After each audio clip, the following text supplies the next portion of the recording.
and welcome to another episode of High Heel Hallelujah.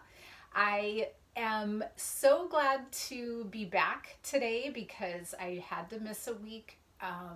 Yet last week was a little crazy, not only work related, which was expected and actually went just fine, but I also had some unexpected things that kind of created a lot of extra time and stress and anxiety. And although I feel like in a lot of areas of my life I've gotten a lot better at dealing with that, then coming through the back door is some completely unrelated issue that kind of throws you off, and you're like, I wasn't expecting this, and kind of threw me off for a couple of days, but things are better now. But we're going to talk today a little bit about that. So before I do, I will show you the shoes that I have on today. Okay, so here we have some Steve Madden sling back peep toes, and yep, my husband got them for me too, and they are very comfortable, but I don't wear them on a really long day at work. I will be going to work today, but I'm not going to be on my feet a ton. But yes, those are the shoes for today. Okay, so anxiety, fear, stress, they're all kind of linked together in different ways. And I've found when I'm trying to psychoanalyze myself that the areas that I seem to have the most stress about are the areas that I think I need to be doing something. So there are areas of my life where I might get anxious or fearful. Let's just use, for example, health related things. Since I've had 3 surgeries, and when my original surgery happened, it was the result of an intestine that ruptured, and it kind of came out of the blue. I thought I had the stomach flu. And they tell you all kinds of potential problems that are going to come about down the road because of all these surgeries. But I can't live in fear of that. Part of it is that I know that through this whole thing, the most amazing things happened. And so, even though at the time it might seem like a time to be very fearful, what I discovered through that is that my trust in God grew stronger, my passion for life, my priorities got stronger and better. And because of that, it's hard to fear things that you know actually might be of benefit to you, even though at the get-go you don't see that. So in that area, I am able, if that fear tries to creep up, I'm able to dismiss it and say, Lord, I'm leaving that in your hands. If something more is going to come about with it, I know you're going to be there because you were before.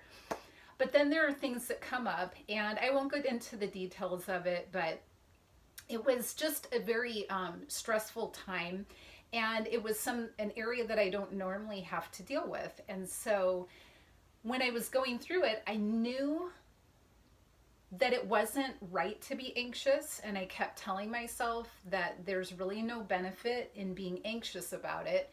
But I kept trying to analyze the situation, understand it, see if there was something I could do. And to a certain extent, I think that's okay. I do think that we have to look at scenarios. We have to use the mind God gave us. We have to use wisdom. So to a certain point, that is good. But we all know when we've gone over the line, and now it's just causing insomnia or physical things like headache or stomach ache or whatever. So you know when you've gone too far. So what do you do when you feel like you've gone past the point of what is healthy into the area of, over anxiety? And I told you in a couple of my written posts what I did, and it did help me tremendously. And I had a friend who was like, yeah, I thought it was a little weird, but I totally get it. And yet, you know, for her, it was kind of odd for me to imagine the thing that I imagined, but it worked for me. And like I said, I actually don't really care if it seems odd to somebody else. If it works for you, then, you know, more power to you. But what I did in my own mind, because it says in the Bible to cast all your anxieties on Him because He cares for you. And so, what I do, because the word cast actually comes from the idea of a fishing pole, and you're going to cast out. So, that means it's pretty forceful and it's very intentional, right? And it's going far away from you. And so I just took the whole scenario, and it was a situation that dealt with other people and just kind of encompassed a lot of different things that I needed to know what to do. And I had already kind of analyzed it enough. So I just, in my own mind, I kind of closed my eyes and I just laid out this little cloth or tarp or whatever. And I imagined the whole thing of what I was stressed out about. And I just put it in there, and I intentionally put corner, saw myself wrapping it up onto a hook, and then just hurled it.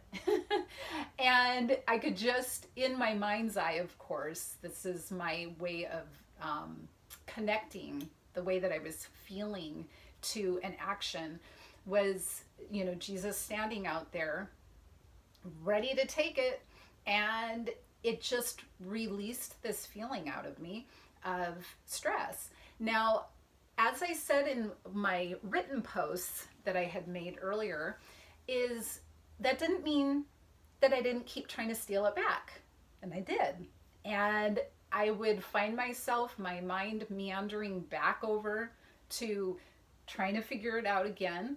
And when I realized it, I was like, wait a second. And I closed my eyes. I'm like, Lord, what in the world am I doing? And I could just see Him standing there in my mind's eye with His hands like, yep, you took it back. My hands are empty. And so I'm like, all right, giving it back, giving it back, giving it back. So I just kept doing that in my head. And it really did help. I did not have insomnia like I've had in past situations that would happen like that. And it really did release that from me. And the other part that I failed to mention in my written post was that I replaced it, because after I cast that feeling, I really felt like God told me, you need to start praying for other people. So I have a long list of people that I pray for. And when I'm in a very stressful, anxiety-filled mode, I'm not thinking about anybody except me and what I'm going through. And so at that time, I just started going down my list of all the people that I pray for. And it was an amazing release for me to be able to change my mode of thinking. And really, it boils down to trust. If you trust that God is going to be there for you, He is going to provide the way out for you, that He loves you more than anything, then you don't really need to fear. I do believe that the world or our own way of thinking or Satan will try to take us off track again, but we just need to be resetting our minds. And as soon as you discover that you're headed in that wrong direction, resetting your mind is what it takes. And for me, it makes all the difference, because then you're not paralyzed in what you need to do for that day. You're not completely incapable of fulfilling whatever you need to do. And it makes a big difference. And I believe, though, that this is all a journey for each of us.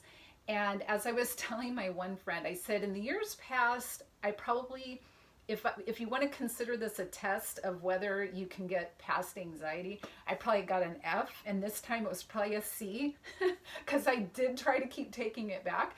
But at least I was making progress, and in the meantime, I was also learning and growing.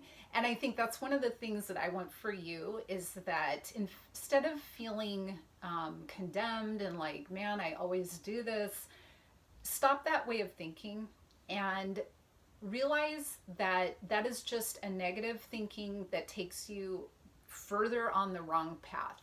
So resetting our minds, saying, I know that God can work through this.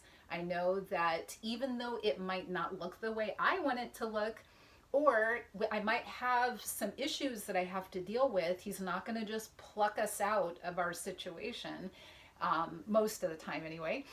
But there will be something good that comes of it. And it's usually more than one good thing.